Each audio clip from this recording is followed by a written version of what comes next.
আচ্ছা, তোমরাও কি আমার মতো পনির খেতে একদমই পছন্দ করো না? তাহলে তোমরা একবার এইভাবে রান্না করে খেও, খেতে কিন্তু খুব সুন্দর হয়। তো হ্যালো এভরিওয়ান, কেমন আছো তোমরা সবাই? আশা করছি সবাই ভালো আছো, আমিও আছি কোনো রকম। তো প্রতিদিনের মতো যা যা কাজ ছিল কমপ্লিট করলাম, এখন আমি রান্না করব। তার আগে দেখছি যে বৃষ্টি চলে আসলো। আমার না বৃষ্টি ভালো লাগে, কিন্তু বৃষ্টি যদি সারাদিন রাত হয় তাহলে একদমই ভালো লাগে না। বাইরে একটু বৃষ্টি হচ্ছিল আর আমি এদিকে রান্না করার জন্য চলে এসেছি রান্নাঘরে। আজকে না তোমাদের সাথে আমি একটা রেসিপি শেয়ার করব, আর অবশ্যই তোমরা বাড়িতে এই রেসিপিটা ট্রাই করো, দেখবে অনেক সুন্দর হয় খেতে। তো প্রথমে এই রান্নাটা করার জন্য যেটা লাগবে সেটা হলো ডিম। রান্নাটা দেখতে হবে পনিরের মতো, কিন্তু এটা পনির না, এটা ডিম দিয়ে আমরা বানাবো। প্রথমে আমি দুইটা ডিমকে ফাটিয়ে নিচ্ছিলাম। ডিমটাকে ফাটিয়ে নিয়ে তার মধ্যে দিব একটুখানি নুন, তারপরে একটা বাটির মধ্যে একটু তেল মাখিয়ে নিতে হবে যাতে ডিমটা বেশি আটকে না যায়। তারপর ঢাকনা দিয়ে জলের মধ্যে রেখে দিতে হবে, মানে এটাকে সিদ্ধ করতে হবে।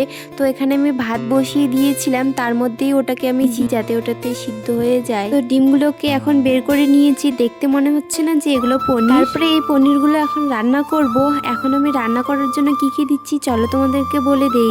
টমেটো, রসুন, পেঁয়াজ, লঙ্কা, আর লাগবে জিরে আর আদা, এগুলো আমি বেটে নিয়েছি। আর একটু কালারের জন্য আমি লঙ্কার গুঁড়ো দিয়ে দিয়েছি। আর এখন এই মশলাগুলো ভালো করে কষিয়ে নিতে হবে যতক্ষণ না মশলার থেকে তেল ছেড়ে আসছে। যখন মশলাটা ভালো করে কষানো হয়ে যাবে তার মধ্যে দিয়ে দিব জল পরিমাণ মতো, আর জলটা একটু ফুটিয়ে আসলে তার মধ্যে দিয়ে দিব এই পনিরগুলো। যখন এটা কষা কষা হয়ে যাবে তারপরে নামিয়ে নিব। সত্যি কথা বলতে খেতে খুব সুন্দর হয়, তোমরা বাড়িতে ট্রাই করো আর আমাকে কমেন্টে জানিও যে কেমন হয়েছে রান্নাটা। তো এখন চলো তোমাদের কিছু কমেন্ট পড়া যাক। তো একটা দাদাভাই কমেন্টে লিখেছে, সত্যি দিদিভাই তোমার ভিডিওগুলো খুব ভালো হয়। তো আরেকজন লিখেছে, আমি বাংলাদেশ থেকে আপনার প্রতিটা ভিডিও দেখি, অনেক সুন্দর হয়। তো থ্যাংক ইউ তোমাদের দুজনকেই এত সুন্দর কমেন্ট করার জন্য। আজকের ভিডিওটা এই পর্যন্ত রাখছি, কেমন লাগলো কমেন্টে জানিও। ততক্ষণের জন্য সবাই ভালো থেকো, সুস্থ থেকো, দেখা হচ্ছে অন্য কোনো একটা ভিডিও। ততক্ষণের জন্য সবাইকে টাটা।